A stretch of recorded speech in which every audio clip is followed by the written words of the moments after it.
하버드 교수, 미얀마에서 한국을 발견하다. 저는 하버드 대학교 행동언어학과 교수 에드워드 리입니다. 언어와 행동 패턴의 상관관계를 연구하는 학자로서 지난 20년간 세계 각국의 소수민족 언어를 분석해왔습니다. 그 중에서도 동남아시아 지역은 제 연구의 핵심 분야였죠. 지난 봄, 미얀마 국경지대의 카렌족 마을을 방문했을 때의 일입니다. 태국과 미얀마 국경을 넘어 험준한 산길을 달리는 지프차 안에서 저는 현지 가이드 마웅투의 설명을 들으며 연구 계획을 정리하고 있었어요. 교수님, 이제 30분 정도만 더 가면 카렌족 마을에 도착합니다. 창밖으로 보이는 울창한 밀림과 붉은 흙길은 분명 미얀마였지만 마을에 도착한 순간 이상한 느낌이 들었습니다. 마을 입구에 늘어선 사람들의 환영 인사, 그들이 내민 차가운 물 한 잔, 그리고 그것을 건네는 방식이 묘하게 익숙했어요. 어서 오십시오, 교수님. 멀리서 오셨는데 힘드셨죠? 카렌족 마을 대표 파웅수가 물을 건네며 한 말이었습니다. 한국어가 아닌 카렌어였지만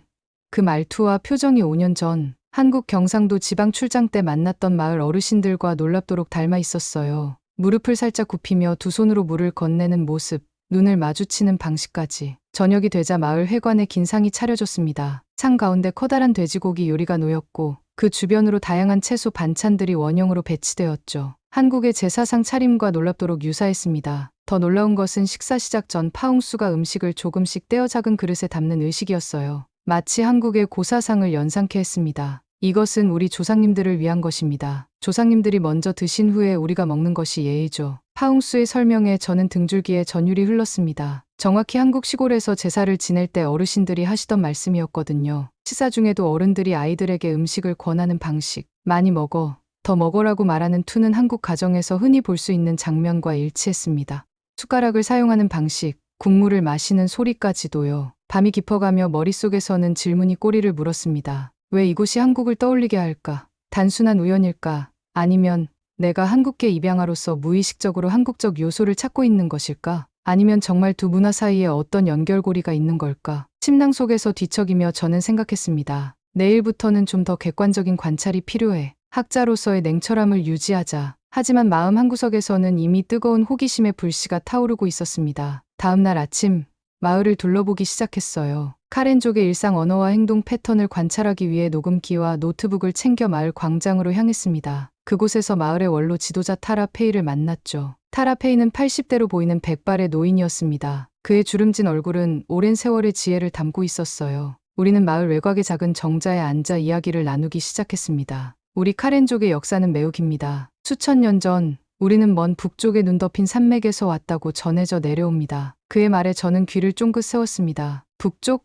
눈 덮인 산맥. 갑자기 한반도의 이미지가 머릿속을 스쳐 지나갔죠. 하지만 곧 학자로서의 이성이 그 생각을 제지했습니다. 에드워드, 너무 성급한 결론을 내리지 마. 객관적 데이터가 필요해. 타라 페이는 계속해서 카렌족의 이주 경로와 문화적 특성에 대해 설명했습니다. 제가 노트북에 기록하는 동안 마을 아이들이 뛰어놀며 정자 주변을 맴돌았어요. 그때였습니다. 타라 페이가 아이들을 향해 말하는 소리가 들렸습니다. 아이고, 조심하렴. 다치면 어쩌니? 그 목소리의 억양, 말의 리듬, 그리고 톤의 굴곡이 마치 한국 드라마에서 들었던 것과 정확히 일치했습니다. 물론 언어는 전혀 달랐지만 그 감정의 전달 방식, 고저의 변화는 놀라울 정도로 한국적이었어요. 타라 페이님, 방금 아이들에게 하신 말씀, 그 억양이 매우 인상적입니다. 타라 페이는 웃으며 대답했습니다. 우리 카렌족은 아이들을 대할 때 특별한 말투를 사용합니다. 부드럽고 따뜻하게, 마치 노래하듯이 말하는 거죠. 이것은 수천 년 동안 이어온 우리의 전통입니다. 점심시간이 되자 마을 사람들이 모여들었습니다. 여성들이 음식을 나르는 모습,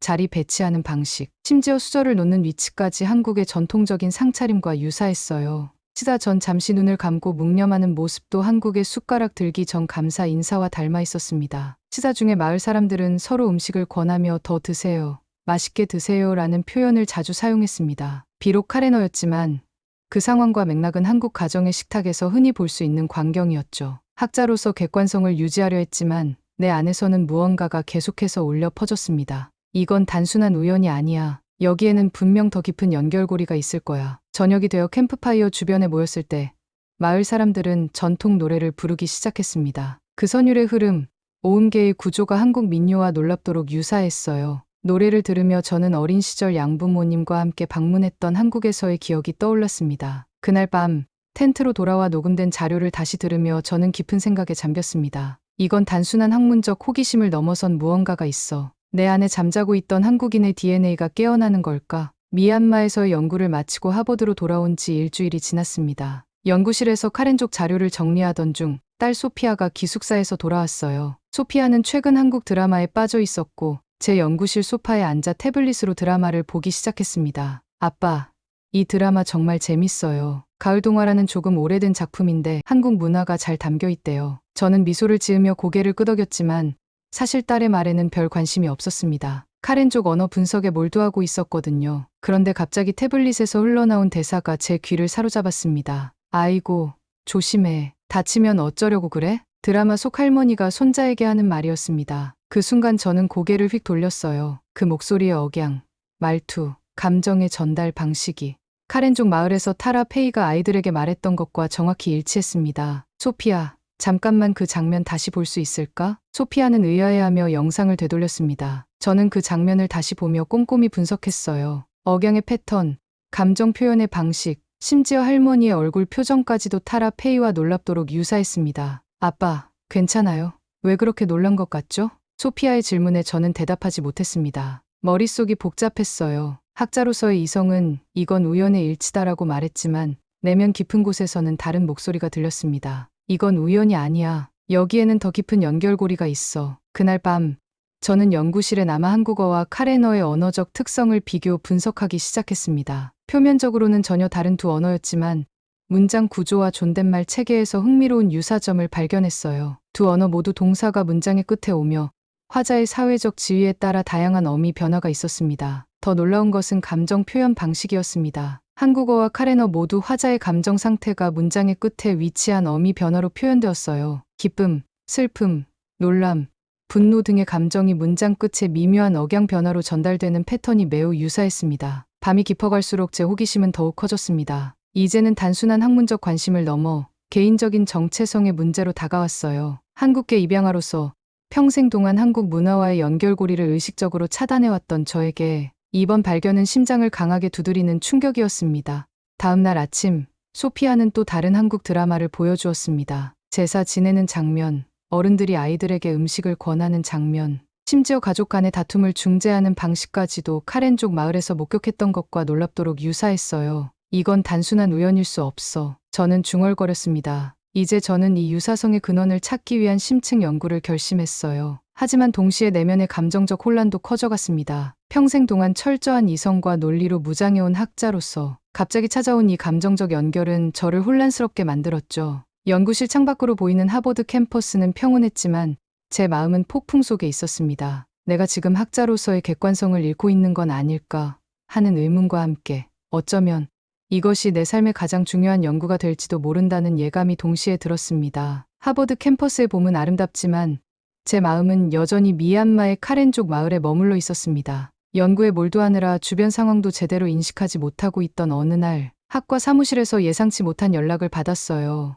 에드워드 교수님, 로비에 손님이 오셨는데요. 김정우 씨라고 하시네요. 김정우, 제 한국인 아버지의 이름이었습니다. 15년 만에 연락이었어요. 저는 한국계 입양아로 미국인 부모님 밑에서 자랐지만 대학생 때 친부모를 찾았었죠. 그때 한국에서 아버지를 만났지만 서로 다른 문화와 언어의 장벽으로 깊은 관계를 형성하지 못했습니다. 그 후 저는 의도적으로 한국과의 연결을 차단했어요. 심장이 빠르게 뛰기 시작했습니다. 로비로 내려가는 계단을 밟는 동안 미얀마에서의 경험, 카렌족과 한국 문화의 유사성에 대한 생각들이 머릿속을 맴돌았어요. 로비에서 저는 그를 바로 알아보았습니다. 15년 전보다 훨씬 나이 들었지만 여전히 단정한 모습의 김정우 씨였죠. 저를 보자 그의 얼굴에 미소가 번졌습니다. 에드워드, 잘 지냈니? 한국어로 말했지만 저는 이해했습니다. 그리고 그 억양, 그 표정이 미얀마의 타라 페이를 연상시켰어요. 네, 잘 지냈습니다. 아버지, 5년 만에 처음으로 아버지라고 불렀습니다. 저희는 캠퍼스 내 작은 카페로 자리를 옮겼습니다. 김정우 씨는 미국 보스턴에 사업차 방문했다고 했어요. 그리고 오랜 고민 끝에 저를 찾아왔다고 했습니다. 밥은 먹었니? 전형적인 한국식 인사였습니다. 그 순간 미얀마 카렌족 마을에서 파웅수가 저에게 했던 첫 인사가 떠올랐어요. 멀리서 오셨는데 힘드셨죠?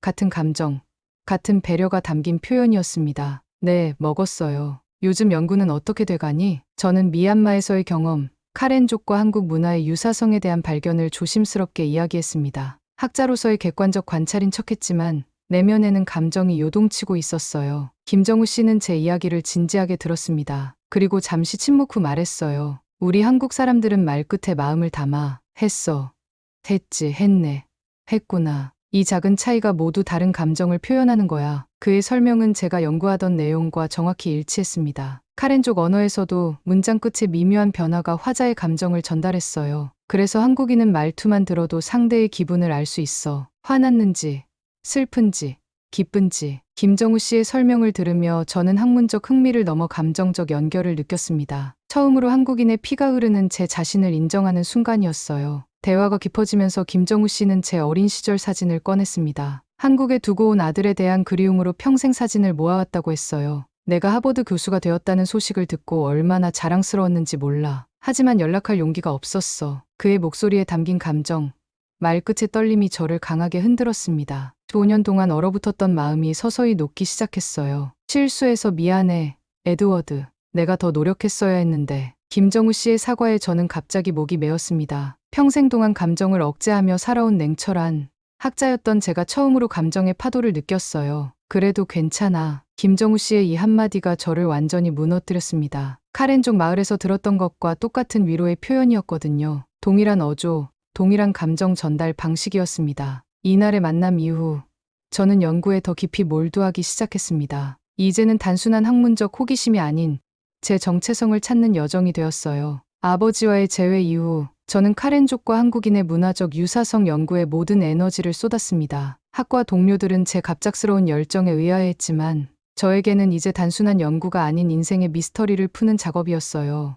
먼저 식문화에 주목했습니다. 카렌족과 한국인 모두 밥을 주식으로 하며 다양한 반찬을 함께 먹는 식사 방식이 유사했어요. 더 놀라운 것은 제사 음식을 차리는 방식이었습니다. 두 문화 모두 돼지머리를 중앙에 배치하고 과일과 술을 양쪽에 놓는 배열 패턴이 거의 일치했죠. 이것은 단순한 우연이 아니야. 연구실에서 혼자 중얼거리며 자료를 분석했습니다. 미얀마에서 촬영한 카렌족 제사 영상과 한국 전통 제사 영상을 나란히 놓고 비교했어요. 절하는 방식, 음식을 조상에게 바치는 순서, 심지어 제사 후 음식을 나누어 먹는 방식까지도 유사했습니다. 명절 문화에서도 흥미로운 유사점을 발견했어요. 카렌족은 1년에 2번, 추수 후와 봄이 시작될 때 큰 축제를 열었습니다. 한국의 추석과 설과 시기적으로 비슷했고 조상을 기리는 의식과 함께 새해의 풍요를 기원하는 의례가 포함되어 있었죠. 언어학자로서 가장 흥미로웠던 것은 두 문화의 인사말이었습니다. 한국어의 안녕하세요는 직역하면 평화로우세요라는 의미인데 카레너의 인사말 나루에 레도 같은 의미를 담고 있었어요. 두 문화 모두 평화와 안녕을 중시하는 가치관이 인사말에 반영되어 있었습니다. 사회적 위계질서를 표현하는 방식도 유사했어요. 한국어의 존댓말과 마찬가지로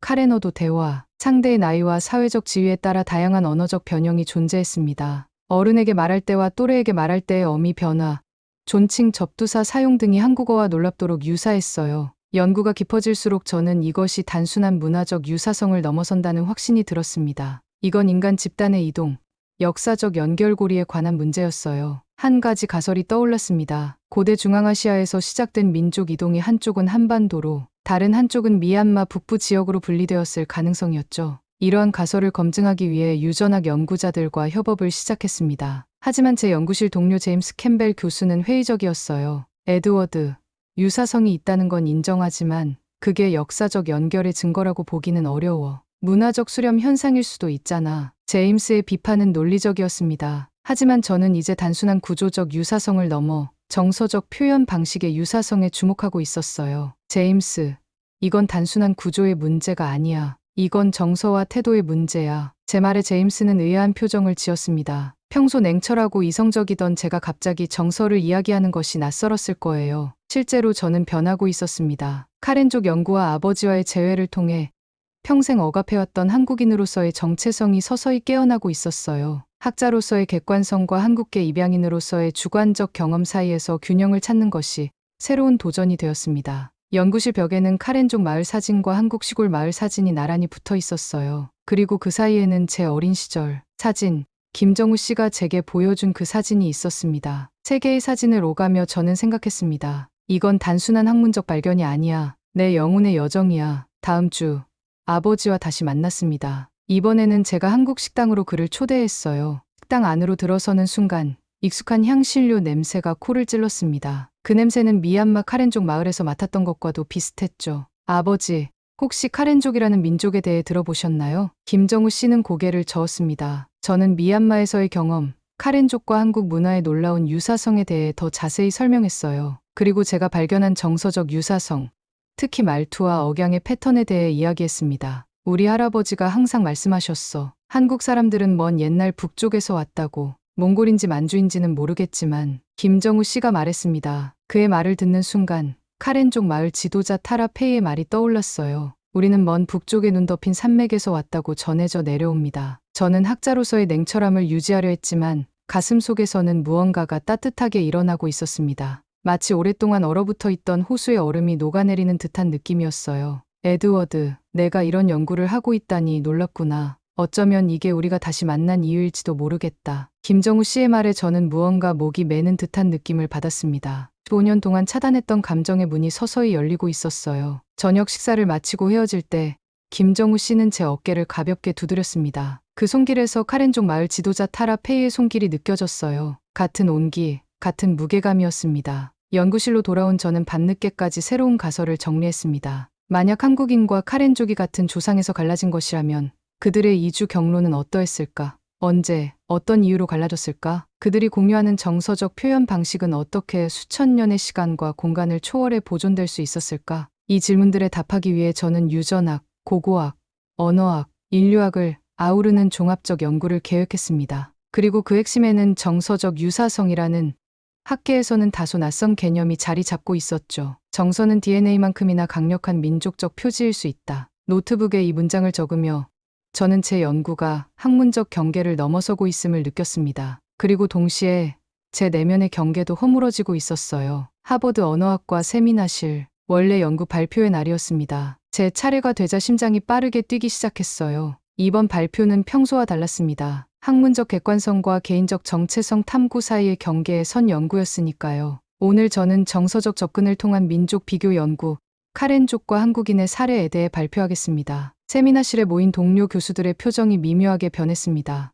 방법론적 엄격함으로 유명한 마사 코엔 교수는 미간을 찌푸렸어요. 그녀는 저의 오랜 멘토이자 때로는 가장 강력한 비평가였습니다. 발표를 시작하며 저는 카렌족과 한국인 문화의 구조적 유사성을 객관적 데이터로 제시했습니다. 언어 구조 분석, 문화적 의례 비교, 사회적 계층 구조 등을 차트와 그래프로 보여주었죠. 여기까지는 전통적인 학문적 접근이었습니다. 그러나 제가 가장 주목한 것은 이러한 구조적 유사성을 넘어선 정서적 유사성입니다. 이 말과 함께 저는 제가 촬영한 영상을 보여주었습니다. 카렌족 어머니가 아이에게 말하는 장면과 한국인 어머니가 아이에게 말하는 장면을 나란히 편집한 영상이었어요. 언어는 달랐지만 억양의 패턴, 감정 전달 방식, 심지어 표정과 손짓까지 놀랍도록 유사했습니다. 이러한 정서적 유사성은 인류학적 연구에서 종종 간과되어 왔습니다. 우리는 측정 가능한 데이터에 집중하느라 감정 전달의 패턴이라는 중요한 문화적 지표를 놓치고 있었던 겁니다. 마사 교수가 손을 들었습니다. 에드워드, 당신의 연구는 흥미롭지만 정서적 유사성이라는 개념은 객관적으로 측정하기 어렵잖아요. 이것이 과학적 방법론에 부합하는지 의문이 듭니다. 예상했던 질문이었습니다. 저는 준비해온 자료를 보여주었어요. 음성학적 분석, 감정 표현의 언어적 패턴화, 비언어적 의사소통의 코딩 체계 등을 설명했습니다. 마사 교수님, 감정도 패턴화할 수 있고 따라서 측정 가능합니다. 제가 개발한 정서적 표현 지수는 이러한 패턴을 정량화하는 도구입니다. 신경언어학 전문가인 조나단 파커 교수가 개입했습니다. 하지만 당신의 연구는 개인적 경험에 너무 많이 의존하고 있어요. 한국계 입양인으로서의 당신의 배경이 객관성을 흐리는 것은 아닌가요? 이 질문은 제 가슴을 찔렀습니다. 저는 잠시 침묵했어요. 그리고 깊은 숨을 내쉰 후 대답했습니다. 제 개인적 배경이 이 연구의 촉매제가 된 것은 사실입니다. 하지만 그것이 연구의 타당성을 훼손하지는 않습니다. 오히려 저는 이 연구를 통해 객관성이라는 개념 자체를 재고해 볼 필요가 있다고 생각합니다. 세미나실이 조용해졌습니다. 저는 계속해서 말했어요. 인문학과 사회과학의 역사를 돌아보면 많은 위대한 발견들이 연구자의 개인적 경험과 직관에서 시작되었습니다. 중요한 것은 그러한 직관을 엄격한 방법론으로 검증하는 과정이죠. 제 연구는 바로 그 과정을 따르고 있습니다. 마사 교수의 표정이 조금 누그러졌습니다. 흥미로운 관점이네요. 에드워드, 그렇다면 당신의 가설은 무엇인가요? 이 정서적 유사성이 의미하는 바는 무엇인지요? 이제 제가 가장 조심스러워하던 부분이었습니다. 저는 깊은 숨을 들이마시고 말했어요. 제 가설은 한국인과 카렌족이 공통의 조상을 가졌을 가능성이 있다는 것입니다. 약 5,000년 전 중앙아시아에서 시작된 민족 이동이 두 갈래로 나뉘어 한 갈래는 한반도로, 다른 갈래는 미얀마 북부 지역으로 이동했을 수 있습니다. 세미나실에서 작은 웅성거림이 일었습니다. 조나단 교수가 다시 발언했어요. 그건 굉장히 대담한 가설인데요. 유전학적 증거는 있나요? 현재 유전학 연구팀과 협업 중입니다. 예비 결과는 유망하지만 더 많은 데이터가 필요한 상황이에요. 발표가 끝난 후 여러 동료들이 다양한 반응을 보였습니다. 일부는 회의적이었고 일부는 흥미로워했어요. 하지만 모두가 인정한 것은 제가 새로운 연구 영역을 개척하고 있다는 사실이었습니다. 사무실로 돌아오는 길에 마사 교수가 저를 따라왔습니다. 에드워드, 솔직히 처음에는 당신이 학문적 객관성을 잃었다고 생각했어요. 하지만 발표를 들으면서 생각이 바뀌었습니다. 당신의 연구는 언어학과 인류학의 경계를 확장하고 있어요. 그녀의 말에 저는 깊은 안도감을 느꼈습니다. 학자로서의 정체성과 한국계 입양인으로서의 정체성 사이의 갈등이 조금씩 해소되고 있었어요. 감사합니다, 마사. 이 연구는 저에게 단순한 학문적 탐구 이상의 의미가 있습니다. 마사는 미소를 지으며 말했습니다. 그게 바로 좋은 연구의 본질이에요. 에드워드, 머리와 가슴이 함께 움직일 때 우리는 진정한 발견을 할 수 있죠. 그날 밤 연구실에 혼자 남아 저는 미얀마에서 촬영한 영상을 다시 보았습니다. 카렌족 아이들이 놀이를 하는 모습, 어른들이 그들을 다정하게 지켜보는 모습이 담겨 있었어요. 그리고 그 장면 속에서 저는 이제 제 자신의 모습도 보기 시작했습니다. 하버드 캠퍼스의 가을은 금빛으로 물들어갔습니다. 연구실에서 저는 카레너와 한국어의 말끝 표현에 대한 심층 분석을 진행하고 있었어요. 두 언어의 문법 구조는 표면적으로 달랐지만 감정을 표현하는 방식에서 놀라운 유사성을 발견했습니다. 한국어에서 네, 구나, 군, 지와 같은 종결 어미는 화자의 감정 상태를 미묘하게 표현합니다. 놀람, 확신, 의문, 공감 등의 감정을 말끝 하나로 전달하는 거죠. 놀랍게도 카레너에서도 유사한 패턴을 발견했어요. 마웅투, 이 카레너 문장이 정확히 어떤 감정을 표현하는 건가요? 화상통화로 연결된 미얀마 현지 조수 마웅투에게 물었습니다. 그는 제가 분석 중이던 카레너 문장을 살펴보았어요. 이 문장 끝에 레는 화자가 상대방을 향한 따뜻한 배려를 표현할 때 사용됩니다. 마치 걱정 마세요. 제가 돌볼게요라는 뉘앙스를 담고 있죠. 이 설명을 듣는 순간 한국어의 을개와의 유사성이 떠올랐습니다. 내가 할게, 내가 도와줄게와 같은 표현이 담고 있는 따뜻한 배려의 감정과 정확히 일치했어요. 저는 이러한 유사성을 체계적으로 분석하기 위해 정서적 언어 매핑이라는 새로운 방법론을 개발했습니다. 각 언어의 종결 어미가 표현하는 감정을 색상과 강도로 시각화하는 방식이었어요. 이 방법을 통해 한국어와 카레너의 정서적 표현 패턴을 비교할 수 있었습니다. 결과는 놀라웠습니다. 두 언어의 정서적 표현 패턴이 약 78%의 일치도를 보였어요. 이는 우연의 일치로 보기에는 너무 높은 수치였습니다. 연구가 진행되면서 저는 더 흥미로운 패턴을 발견했어요. 두 언어 모두 존경과 친밀함을 동시에 표현하는 말투가 발달해 있었습니다. 한국어의 이와 같은 존댓말이 친밀한 대화에서도 자연스럽게 사용되는 것처럼 카레너도 존경과 친밀함을 동시에 담은 표현이 풍부했죠. 이러한 패턴은 동아시아 문화권에서 공통적으로 발견되는 존중과 친밀함의 균형이라는 가치관을 반영합니다. 저는 연구 노트에 이렇게 기록했습니다. 그리고 이 가치관이 어떻게 언어적 표현으로 구체화되는지 분석했어요. 특히 주목한 것은 어른들이 아이들에게 말하는 방식이었습니다. 한국어에서는 어른이 아이에게 말할 때도 존중의 뉘앙스가 담긴 표현을 사용합니다. 밥 먹었니? 숙제했어. 와 같은 질문에도 상대를 배려하는 어조가 담겨 있죠. 카레너에서도 정확히 같은 패턴이 발견되었습니다. 이러한 발견을 토대로 저는 더 대담한 가설을 세웠습니다. 언어의 정서적 패턴은 표면적인 언어 구조보다 더 오래 보존될 수 있다는 것이었어요. 즉, 한국인과 카렌족이 공통 조상에서 갈라진 후 언어 구조는 다른 문화권의 영향으로 변화했을지라도 감정을 표현하는 근본적인 방식은 보존되었을 가능성이 있었습니다. 감정의 문법은 일반 문법보다 더 강력한 민족적 정체성의 표지일 수 있다. 이 가설을 검증하기 위해 저는 역사언어학자, 신경과학자, 유전학자들과 협업하기 시작했습니다. 특히 신경과학자 제니퍼 황과의 협업은 흥미로운 결과를 가져왔어요. 제니퍼는 페마라이를 통해 한국어 화자와 카레너 화자의 뇌 활성화 패턴을 비교했습니다. 두 언어 화자가 감정이 담긴 표현을 들을 때 놀랍게도 매우 유사한 뇌 영역이 활성화되었어요. 이 데이터는 당신의 가설을 강력히 지지합니다. 에드워드. 두 언어 화자가 감정을 처리하는 신경학적 패턴이 놀랍도록 유사해요. 제니퍼의 말에 저는 깊은 감동을 느꼈습니다. 지금까지의 연구 결과를 종합해 정서적 언어학이라는 새로운 학문 분야의 기초를 마련하고 있었어요. 연구 결과를 정리하면서 저는 이제 단순한 학문적 호기심을 넘어 진정한 열정을 느끼고 있었습니다. 이 연구는 제게 두 가지 의미를 가지고 있었어요. 하나는 학자로서의 새로운 발견이었고, 다른 하나는 한국계 입양인으로서의 뿌리 찾기였습니다. 김정우 씨와의 관계도 깊어졌습니다. 그는 제 연구에 깊은 관심을 보였고, 한국의 언어학자들과 연결해 주었어요. 이제 우리는 단순한 아버지와 아들을 넘어 같은 주제에 열정을 가진 동료가 되어가고 있었습니다. 에드워드, 내 연구가 성공적으로 마무리되면 함께 한국에 가보는 건 어떨까? 내가 발견한 정서적 유사성을 직접 경험해 볼 수 있을 거야. 김정우 씨의 제안에 저는 마음이 따뜻해졌습니다. 5년 전에는 상상할 수 없었던 여행이었지만 이제는 그 가능성이 현실로 다가오고 있었어요.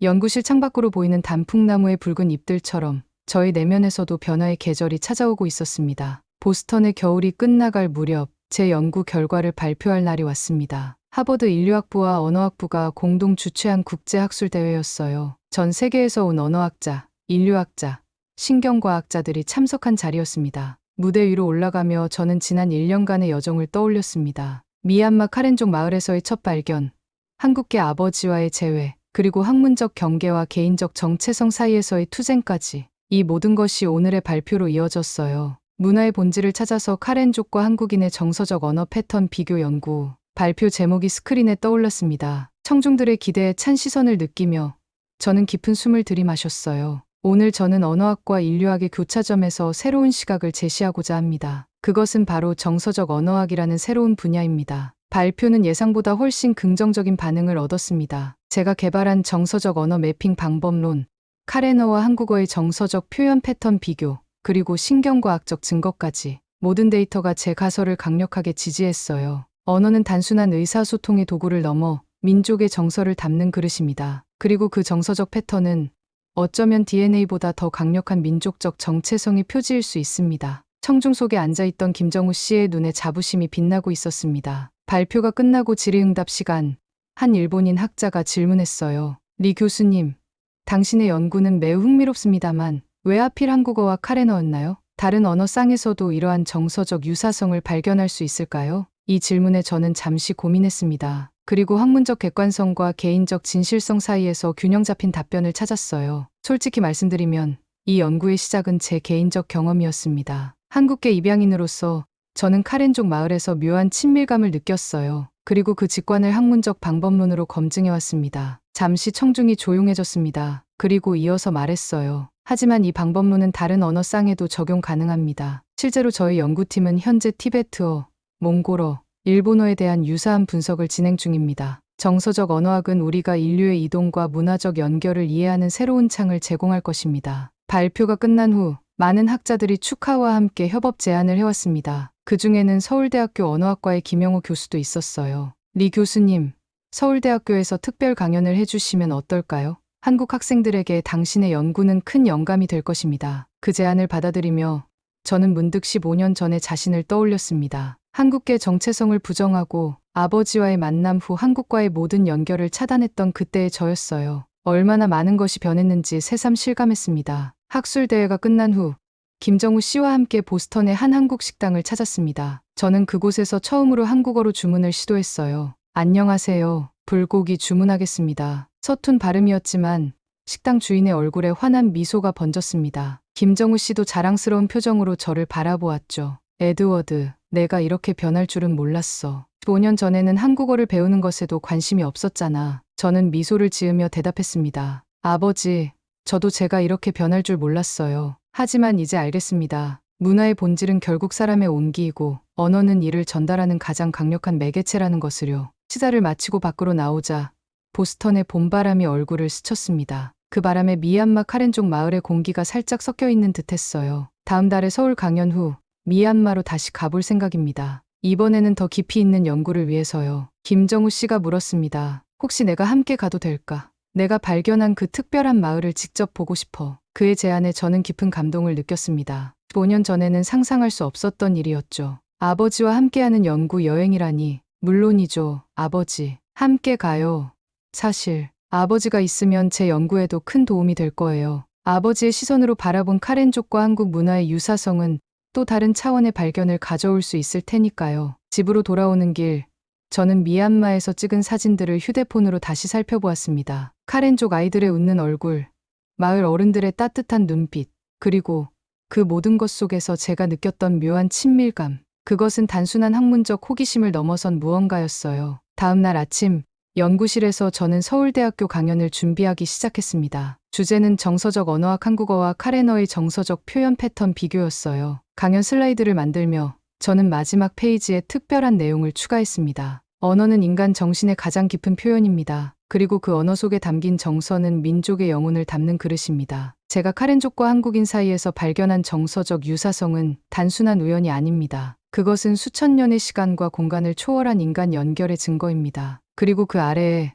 처음으로 한국어로 문장을 적었어요. 감사합니다. 여러분 덕분에 저는 제 뿌리를 찾았습니다. 서툰 한국어였지만 그 말에는 제 진심이 담겨 있었습니다. 강연 준비를 마치고 저는 학과 사무실로 갔습니다. 마사 코엔 교수가 미소를 지으며 다가왔어요. 에드워드, 축하해요. 당신의 정서적 언어학 연구에 하버드 언어학부가 특별 연구 기금을 지원하기로 결정했어요. 당신이 개척한 이 새로운 분야가 언어학의 미래를 열어갈 거라 확신합니다. 마사의 말에 저는 깊은 감사함을 느꼈습니다. 처음에는 제 연구에 회의적이었던 그녀가 이제는 가장 강력한 지지자가 되었다는 사실이 감동적이었어요. 감사합니다, 마사. 이 연구는 제게 단순한 학문적 성취 이상의 의미가 있어요. 그것은 제 자신을 발견하는 여정이기도 했습니다. 마사는 따뜻한 미소를 지었습니다. 그것이 바로 진정한 학문의 의미죠, 에드워드. 세상을 이해하는 동시에 자신을 이해하는 것. 그날 저녁, 김정우 씨에게 좋은 소식을 전했습니다. 그는 전화기 너머로 기쁨의 목소리를 전했어요. 자랑스럽다, 에드워드. 내가 한국과 카렌족의 연결고리를 발견한 것은 우연이 아닐 거야. 어쩌면 그것이 우리 부자가 다시 만나게 된 이유일지도 모르지. 그의 말에 저는 깊은 울림을 느꼈습니다. 학자로서의 냉철함과 아들로서의 따뜻함 사이에서 저는 마침내 균형을 찾아가고 있었어요. 서울대학교 강연을 일주일 앞둔 날, 저는 마지막 준비를 위해 늦게까지 연구실에 남아 있었습니다. 창밖으로 보이는 하버드 캠퍼스의 밤 풍경이 아름다웠어요. 그때 갑자기 문득 떠오르는 생각이 있었습니다. 연구실 서랍을 열어 오래된 사진첩을 꺼냈습니다. 그 안에는 제가 5살 때 양부모님과 함께 한국을 방문했을 때의 사진들이 있었어요. 그 중 한 장의 사진이 특히 눈에 들어왔습니다. 어린 제가 한국 시골 마을의 할머니와 함께 있는 사진이었어요. 할머니는 제게 무언가를 설명하고 있었고 저는 호기심 가득한 눈으로 그것을 바라보고 있었습니다. 그 장면의 분위기, 할머니의 표정과 자세가 미얀마 카렌족 마을에서 봤던 광경과 놀랍도록 유사했어요. 이것이 바로 시작이었구나. 어쩌면 제 무의식 속에는 항상 그 기억이 남아있었던 것인지도 모릅니다. 그리고 카렌족 마을에서 그 기억이 깨어난 것이죠. 서울대학교 강연 당일, 강당은 학생들과 교수들로 가득 찼습니다. 첫 줄에는 김정우 씨가 앉아 있었어요. 그의 옆에는 서울대 언어학과 김영호 교수가 있었습니다. 강연을 시작하며 저는 처음으로 한국어로 인사를 건넸습니다. 안녕하세요. 저는 하버드 대학교 에드워드 리입니다. 서툰 발음이었지만 청중들은 따뜻한 박수로 화답해 주었습니다. 그리고 이어서 영어로 강연을 이어갔어요. 강연의 마지막, 슬라이드에 준비해둔 한국어 문장을 보여주었습니다. 감사합니다. 여러분 덕분에 저는 제 뿌리를 찾았습니다. 그리고 이어서 말했습니다. 제가 발견한 것은 단순한 언어적, 문화적 유사성이 아닙니다. 그것은 인간 정서의 연결성입니다. 문화의 본질은 결국 사람의 온기이며 언어는 이를 전달하는 가장 강력한 매개체입니다. 강연이 끝나고 많은 학생들과 교수들이 질문과 격려의 말을 건네왔습니다. 그 중에서도 가장 기억에 남는 것은 한 노 교수의 말이었어요. 리 교수님, 당신은 학문의 경계를 허물고 있습니다. 그리고 그 과정에서 우리에게 중요한 질문을 던져주고 있어요. 우리는 어디에서 왔는가라는 질문을 새로운 시각으로 바라보게 해주셨습니다. 강연 후 김정우 씨와 함께 서울의 한 식당에서 저녁을 먹었습니다. 그곳에서 저는 처음으로 한국어 메뉴판을 읽으려고 시도했어요. 아버지, 이게 뭐예요? 된장찌개라고 쓰여 있는 것 같은데. 김정우 씨는 미소를 지으며 대답했습니다. 맞아, 된장찌개야. 한국의 전통 음식이지. 내가 어렸을 때 가장 좋아했던 음식이기도 해. 정말요? 제가 어렸을 때 좋아했던 음식이라고요? 그래, 내 한국 이름은 준호였어. 준호는 된장찌개를 정말 좋아했지.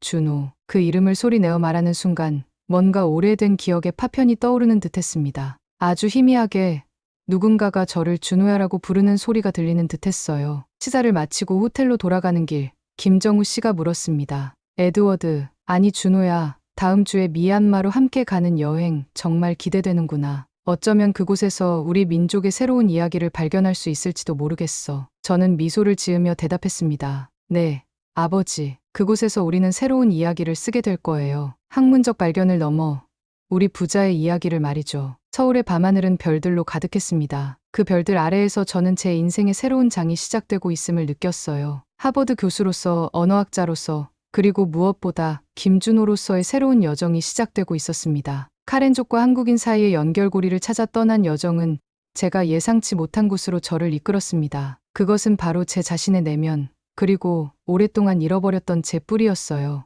이제 저는 당당하게 말할 수 있습니다. 저는 하버드 대학교 에드워드 리 교수입니다. 그리고 저는 한국인 김준호이기도 합니다. 내일은 아버지와 함께 미얀마로 떠납니다. 그곳에서 우리는 새로운 발견을 하게 될지도 모릅니다. 하지만 가장 중요한 발견은 이미 이루어졌습니다. 그것은 바로 제 자신과의 화해, 그리고 잃어버렸던 뿌리와의 재연결이었습니다. 말끝에 담긴 민족의 비밀을 찾아 떠난 여정은 결국 제 자신의 심장 속에 담겨 있던 비밀을 발견하는 여정이 되었습니다. 그리고 그 발견은 저를 더 넓은 세계로, 더 깊은 인간 이해로 이끌고 있습니다. 여러분, 이번 사연은 어떠셨나요? 지금까지 미국 하버드의 한 교수가 냉철한 행동언어학자의 시선으로 미얀마 소수민족의 생활을 연구하다가 뜻밖에도 한국과 똑 닮은 정서와 문화를 발견한 이야기를 전해드렸습니다. 한국과 전혀 관련 없다고 생각했던 카렌족의 말투와 풍습에서 우리의 따뜻한 정서를 느꼈다는 부분이 참 신기하고 감동적이지 않으신가요? 냉철하고 감정 표현에 서툴던 교수님이 결국 말끝에 담긴 정을 통해 아버지와 화해하고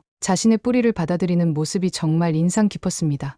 정말로 카렌족과 우리 한국이 같은 민족인지, 역사적 뿌리에서 연결된 건 아닌지 교수님의 연구 결과가 하루빨리 나왔으면 좋겠네요. 여러분들의 생각은 어떠신지 댓글로 많이 남겨주세요.